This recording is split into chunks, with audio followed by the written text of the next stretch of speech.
Welcome to Homeschool Your Way. I'm your host, Janna Cook, and Bookshark's community manager. In today's episode, I am joined by Sophia D'Antonio. She is a homeschooled sophomore who has been identified as both dyslexic and gifted. She appreciates the flexibility that homeschool has brought her, and she is bringing awareness of dyslexia not only to her community, but also to the homeschool community at large by being on the podcast today. And we are recording this on October 8th, which is actually Dyslexic Awareness Day. So super excited to bring Sophia on. Hi, Sophia. Hello. Thanks so much for being here. Are you at all nervous about being on a podcast? A little. It's definitely a new experience for me because I've done newspaper articles before, but I've never been on a podcast. It's certainly something that's kind of new, trending that I've never done. Well, I'm excited that you're here today. I'm super excited that we're recording on a day that is so meaningful to our topic, which is dyslexia. So, before we get into all of that fun stuff, let's just talk a little bit about you. So, when did you start homeschooling? I started homeschooling, so I went to kindergarten when I was about 5. And then kind of close to my 6th birthday, we lived in North Carolina and we drove across the country to Oregon, to a very rural community. So we started homeschooling when I was about 6 years old, and I've done it ever since, and I think I benefited from it greatly.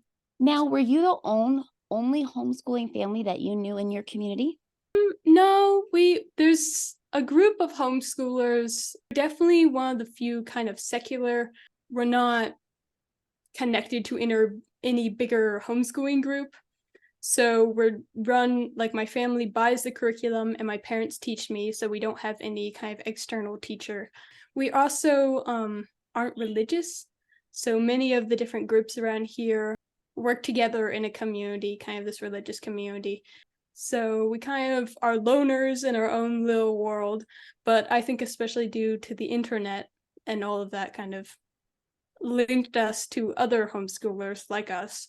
And so we're able to learn from them and hear from them and make friends, even though we live in kind of an isolated area. So, were you ever lonely in your homeschool years? Now, I know that all kids feel lonely.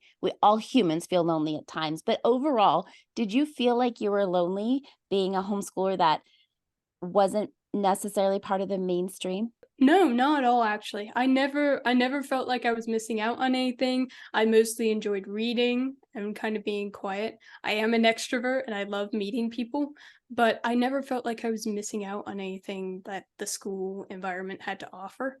And I especially loved kind of missing out on some of the drama that I hear about from friends in my Girl Scout troop. I also, of course, have done Girl Scouts for a very long time. I started it about the same time that I started homeschooling. So I've been doing that just as long as I've been homeschooling. And that was kind of my opening into having friends and hearing even about all the school drama that they were facing. And I really didn't feel like I was missing out or anything. I just kind of sat in my own bubble, read books, socialized with the Girl Scouts, and for a while I did swimming, which I met a lot of the other homeschoolers. That's how I knew they kind of existed out there. But I was never very lonely. Well, it sounds like your parents kept you pretty busy if you were doing Girl Scouts and swimming. And I know that it sounds like you guys created your own community when you were in the younger years of homeschooling. And I've also been very busy with schoolwork as well. So that's it governs my life. That's what I do with all my time, and that's what I enjoy doing. So Now, speaking of schoolwork, I'd said in the beginning that you had been identified as both dyslexic and gifted. Let's talk a little bit first about your dyslexia. When did that start to become apparent? Maybe not even for you, but for your mom or dad? right from the beginning, even before I was homeschooling in kindergarten, it was apparent. And I think kind of looking back on it, we're realizing, oh, this is probably dyslexia because we understand more about dyslexia now and we've done the research and we've learned about, like, dyslexia isn't something that's commonly talked about. And I think that's one of the reasons why people don't get diagnosed or don't know they have dyslexia. So I think now that we know what it is and know some of the signs, we're looking back and we're like, oh, that was it. Oh, that was it. Oh, and that was also dyslexia. So I think right from the beginning, I was, I had signs of dyslexia. And I think some people were also like, oh, she's gifted because of these reasons. I remember I was always kind of behind. I was very kind of slow. I did great work though. So that was one of the things that they were like, oh, she's definitely gifted. But I worked very slowly. And still to this day, I take a week to write a paper. But it's a fantastic paper. But it took me a week, right? So I've always kind of been that way. And I remember in kindergarten, I would never be able to go outside at recess Mm, to go play with the other kids because I was still there doing my work. But since it didn't bother me because that was just my reality, right? Like I didn't yeah. know anything else. Um, and I remember in school they would turn off the lights when kids went out to recess to try to like save energy. So I was like sitting there at my desk with my little lamp working on my stuff. Um, but it's always kind of been my life, and I've just kind of gotten used to it. That sounds like very isolating for you, especially as a young child, to not only not be able to go out and play, but then the lights being turned off. And here you are, in a dark room in a different situation, almost like a punishment for something that you didn't do wrong. Yeah, absolutely. And I think some of that, like, I feel a lot of kids who have dyslexia, the message is to just kind of work harder because kids who are having troubles reading, they're just like practice more, right? And they don't realize that your brain is built differently. This is just what it's going to be, right? And dyslexics have these amazing strengths and incredible weaknesses, and there's no kind of balance to what they can learn, right? And I feel like in school, a big part of school is you want a little bit of all of these skills and you want to kind of be proficient in all of them. And that is the exact opposite of what dyslexia is. Um, so I remember like in school with math, they'd show me these cards and I would memorize them, but I had no idea what it meant, right? Mhm. Like I Mhm. wasn't learning, I was just memorizing stuff. So, but I got through kindergarten like that. But there was also kind of this weird instances which people would be moving on and I'd kind of still be there doing my stuff. Even just over the course of the day, like things would take me longer and people would move on and then I'd be like, all right, and like follow them once I was done with Mhm. my work. So I'd kind of follow people around the classroom. Just in your experience, what is being dyslexic mean to you? So for me, I wasn't diagnosed with dyslexia for a very long time because I can read. And that's like when people have dyslexia, it's generally diagnosed by someone is having troubles, like unusual troubles with reading, which is actually a very, very small portion of what dyslexia is. I can read, but I am unable to spell. I don't know why, I just cannot spell. And I do know why, it's dyslexia. But for those two huge strengths, that huge strength, I was like reading college level books by the time I was 12, but I can't spell anything. And it was kind of that weird, those two things that you think would generally go together was one of the things that alerted us to that something else was going on, right? It Mhm. wasn't just that I need to work harder at my spelling, and we knew that because of my reading ability. I've also had a lot of troubles with math, which a lot of people don't attribute to dyslexia because it's always just the reading, right? But I've never really been able to get past algebra 1, even though I'm reading like the Greek historian Polybius just fine, you know what I mean? I can't, for some reason, the numbers don't stick in my mind. So it was also that kind of weird, like I'm intelligent, but I can't do this for some reason. It was those kind of weird differences that notified us that something was wrong. Um, Also, I have no concept of time, which is another thing that's related to dyslexia that people don't think about. Like I'll be sitting at a table for 2 hours, and I'll have no idea that 2 hours just went by, and I'll just be slowly working through this thing, completely oblivious to the progression of time, which I think is one of the reasons why the whole thing in kindergarten never bothered me, right? Because I'd be sitting there doing my work, and people would be going out to play, but I would have no idea what's going on. I would have no idea how long this is taking me. I wouldn't be like, oh, the people are doing it this time and I'm doing it this time, so there's something wrong there. That just right over my head. I had no idea. So how are you doing now that you are taking a bigger course load, right? So the classes we were talking before we started podcasting that you kind of get to pick some of the classes you're taking. Your parents are very uh, open to student-led interests. So now that you're taking more of a course load that requires more time, how are you managing that with your dyslexia? So it's a struggle. It's a big struggle. Like I said, it has taken me a week to write a paper, and I think I write about 4 papers every semester for my hardest classes right now. But it's also like the classes that I'm taking, because I'm homeschooled, I have more flexibility with what I can learn with what classes I'm taking. And part of being dyslexic is that, right, I have these big strengths, terrible weaknesses. So like if I was taking a class like this in math, I'd get pulverized, right? Or in spelling, even though I don't really think that's a thing. But I'm doing it in mostly my first class was in Greek mythology, so about Greek mythology. And that's something that I've loved since I was 5, right? And we actually, when we moved to Oregon, when I was like close to my 6th birthday, once I had finished kindergarten, we moved here and we went to the public library and I found this book. And I was like, "Ooh, this looks cool." And by 5, I could read, even though I'm dyslexic. So I got this book and I was like reading it and I was memorizing these myths. And it was a book about Greek myths.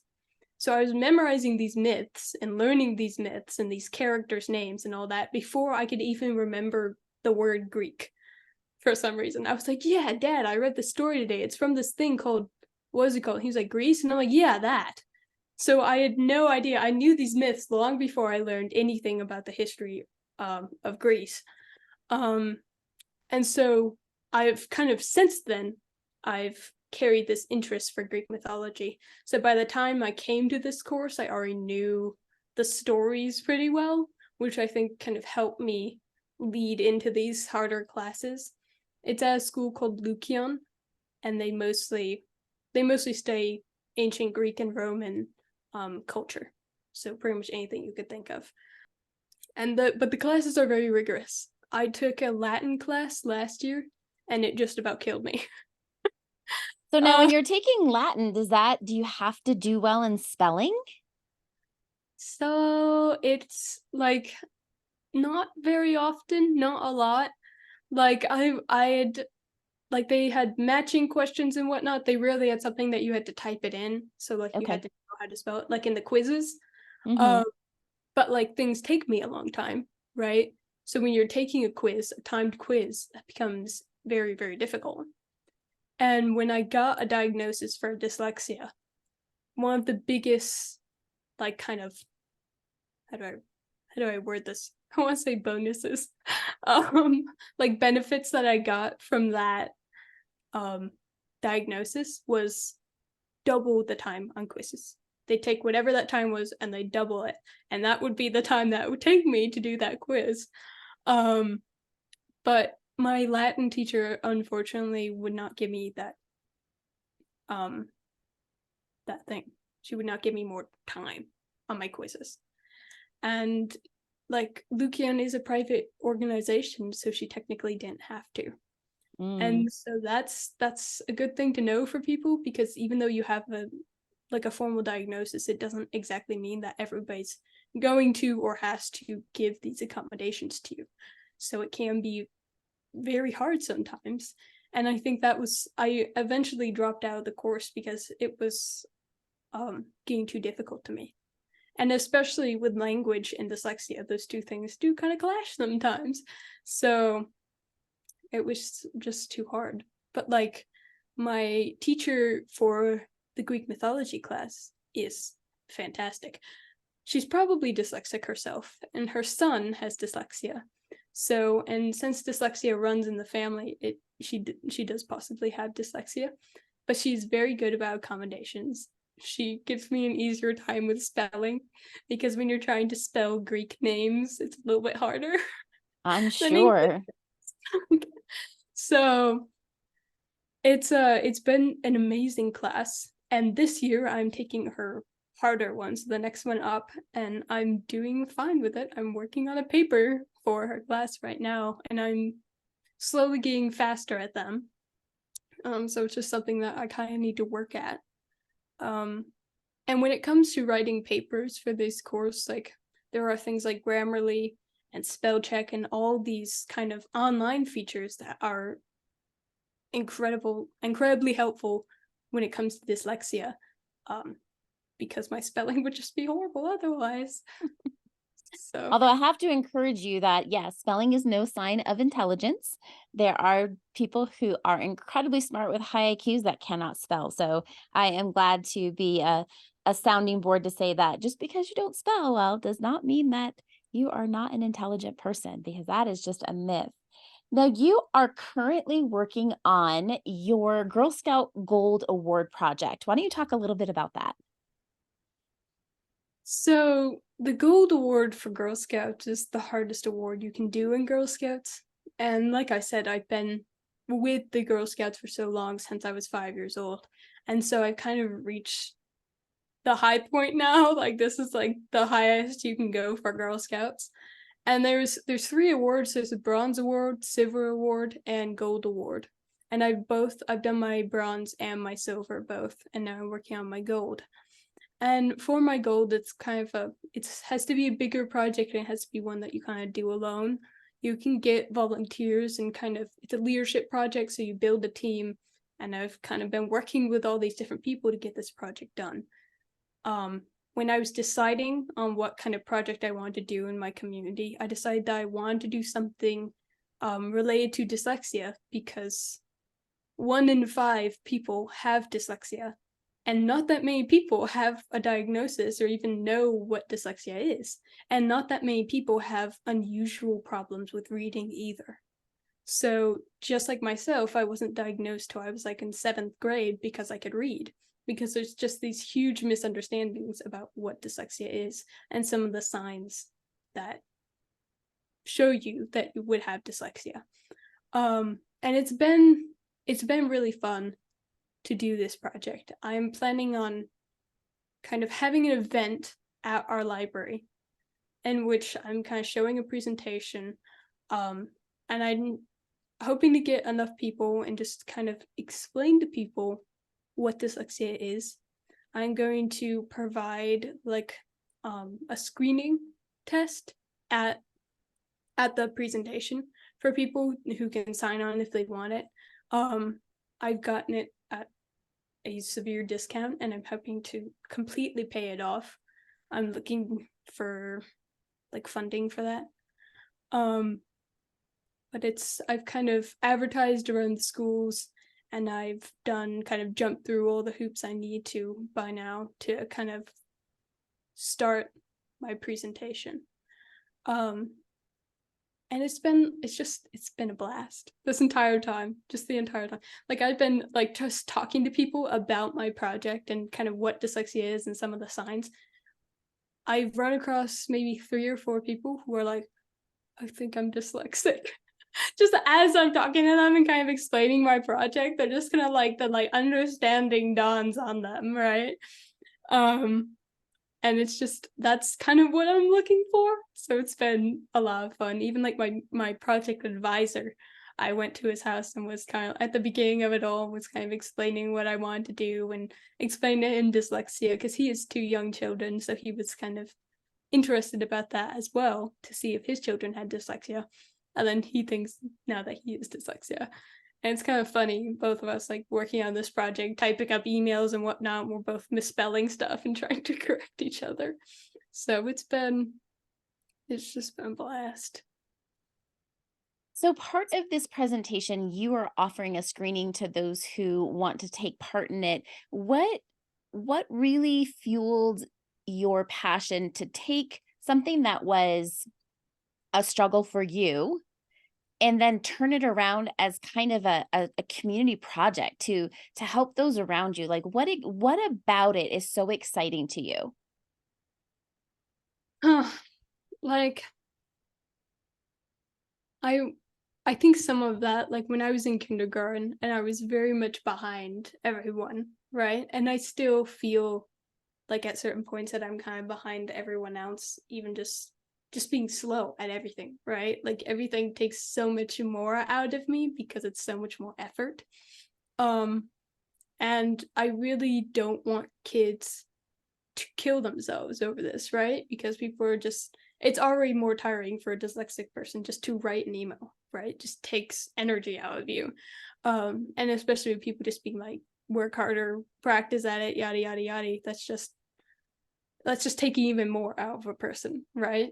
And I think especially since your brain is built this certain way, it's not something that you can get rid of, right? It's not something that come and goes. It's not something that like people who have anxiety will try to like drug it out of existence. It's not something you could do that, right? There's no way you can get away from it, right? And especially people in academics and even moving into like a career life, you have to learn how you learn to learn, if you get what I mean, right? Like you have to know how you work to properly excel or even just not kill yourself over the work that you're going to be doing. Um, And I think especially some of the kids in our school systems here, just they don't have the supplies they need. They don't have the information they need, right? Even the teachers are just, especially since COVID, they're just beaten down. And they're pretty much just trying to pass people through because they're like, we can't do this anymore, right? They're just so tired with life. So I also want to give some of this information to parents so that they're not driving their kids so hard to do something that they can't do, and even that's a frustration for the parents, right? They don't understand what's going on. So I think even just giving people the information and just having the light bulb go off is refreshing for people, right? Because most kids, when they have troubles with things in school, they go, oh, I'm stupid. And when you have an explanation for it, they go, oh, I'm dyslexic, right? Which is better than saying, oh, I can't do this because I have no intelligence. So I kind of felt that before, and I think that was why I wanted to do this so that other kids didn't have to. Know what I mean? Yeah. So So besides adding more time to a project or a paper or anything that you're doing because you know it's going to take you, let's just say on average twice as long. What are some of the other things that you have done that you're wanting to encourage families about that have helped you adapt with dyslexia? so like with classes for me, I have always had huge difficulties doing multiple classes at once because my mind processes things slower, but it also processes them for longer. So if looking at my day like a singular work day, if I'm doing a bunch of little things like I'm doing language arts and then I move on to math and then social studies and science and all that, if I'm changing subjects really rapidly, I can't flow very easily. So I'll be like moving from language arts into math and I'll be trying to do math, but I'm still thinking about language arts. And I can't just quickly switch from one subject to another. I generally have to like break it up over days. So, and I also like I can't sit down and work on something solidly for like an hour, right? Maybe an hour, but that's like it. So then I'll have to take a break and then come back to it to like refresh my mind and not stare off into space 24/7. Um so I think like block scheduling is the best thing to do for me. Um but it's always like right now I'm not doing all the classes I should be doing in a given day or week, right? I'm taking harder classes, but like when I'm in college, I'm going to have these hard classes, right? So it still isn't something that I've perfectly mastered yet. And I'm still kind of working on. I have found it nice, like syllabuses I've discovered last year when I started other classes. And it's amazing because it's like, oh, in 2 weeks I have this paper. So I know that I can start working on it now, right? Mhm. And that's always been really nice because I can plan in advance that, oh, I better start working on this now so that in 2 weeks I'll be able to turn it in. So that's been very helpful for me to know things in advance. And even like calendars are great. So you can just draw a line and be like, these are all the days that I have to do this. You know what I mean? So Yeah. Yeah. So just making things more manageable is really it's not overwhelming. I mean, it's sometimes when you hear dyslexia as a parent or as a person, you go, "Oh my gosh, that sounds like a really big diagnosis and I don't know what that's going to look like or what that's going to mean." But these are just some really practical ways that you can manage this that just works, that isn't overwhelming, that doesn't require a whole lot of time or planning, but just little things that help make it that obviously make a huge difference. yeah. And like most people aren't even diagnosed with it, right? Like my advisor for this, he's been going his whole life, just doing just fine, right? He works in education. My father probably has dyslexia, or he at least has signs of dyslexia. And he's a linguistic anthropologist. He works in language and he got a PhD from Duke and he's never been diagnosed, right? So it doesn't mean that you're hopeless, right? And it's mostly just about scheduling. Cuz like my father was talking about all the different things he'd do for scheduling when he was in school. Mhm. Yeah, So well, I'm glad that seems like a really big one. And hopefully, it'll give some parents some ideas of maybe trying some different scheduling techniques with their students if they find that they are struggling. Before we get going, what is a hack you have for our homeschool families? so this test, like kind of screening test that I'm giving at at my kind of presentation for this award. Um, it's I took it personally when when we were thinking that I had dyslexia, and I'm what's called a stealth dyslexic, which means I can read, but I'm dyslexic. Um, so we took this screening to kind of solidify it to be like, okay, I really do think you have dyslexia, and I took it, and it of course pointed out pretty much every weakness I have, which was incredible, and terrifying at the same time. Um, but it's not a formal diagnosis, but I'm giving it at this event so people kind of get a good idea of where they are situated. Um, it's at neurolearning.com, and I think it was kind of made by Brock and Annette Ide, I think. But it's run out of a medical school in Seattle, Washington, and it's very good. Like I said, it pointed out all of my weaknesses. But it's helpful because there are two different things that I use um for my schoolwork. So I of course have to read a lot for my current classes because right like my class right now is about Greek literature. So I'm obviously reading a lot of Greek literature. Um but since like I can read but I can't read very quickly and I can't process it super well. Like I have to read a sentence 5 times to understand what it's trying to tell me. So audiobooks are very, very helpful for that. And this screening test, um, there are two different kind of sites for audiobooks. So there's Bookshare and Learning Ally.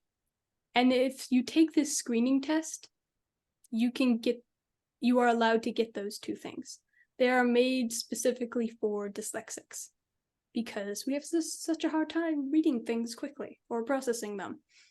Um, so you used to have a formal diagnosis to get Bookshare or Learning Ally, but now I guess this screening test is trusted enough from these people that they let you have them if the screening test says that you are, in my case, very dyslexic.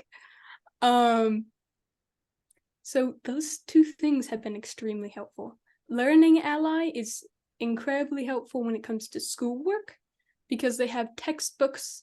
They have like my textbook for Greek literature. It's called the Oxford Anthology of something, I think. I can't remember, but it's on there, and there's this woman reading it, and they just have volunteers to read these books because they have so many books on there. They're just like, we can't all have professionals. We just need someone to read this to get it out there to people. And I feel it's funny because you can tell she's not a professional, and she'll be reading and she'll like pause in front of a Greek name and like consider how to pronounce it, and then she'll be like, oh yeah, Polybius or something, right? Like she'll figure out how to pronounce it. And she's very good. She knows how to do it. But you can tell she's not a professional, and I almost like it better because of that. And then Bookshare is just for like novels and fun books. But those two things have been incredibly helpful for me and just make reading easier, more fun. And for some reason, when I hear an audiobook, I just lock it into my mind, and there's no way I'm ever going to be able to forget that ever again. So they're both very helpful tools. I think if you're dyslexic or even just want to read something fast for homeschooling, those two things are very, very helpful. I'm so excited that there are now so many books available on audio. I know that our library locally has some apps and websites that you can get the books. And it's so nice because you get it for your allotted time and then it just goes back to the library. So I don't have to remember to return it or have a late fee or anything like that. So as a homeschool mom, I really appreciate things like that. Sophia, I also really appreciate you coming on today and talking about your project with the Girl Scouts and just that your non-typical homeschool experience being dyslexic and just sharing what has worked for you that may work for other people. I really appreciate your time and your willingness to come on and talk about it. Thank you. All right, you guys, we will have the links to what Sophia was talking about, not only the screening, but the the two resources that she talked about for the audiobooks. Those will all be in the show notes. So if you are looking for more resources or you think maybe your child might be dyslexic, we're going to make sure that you get those things so that you can get on your journey to making your education better for your child and continuing your homeschool journey in a positive way. Thank you so much for being here today. Until next time. Bye-bye.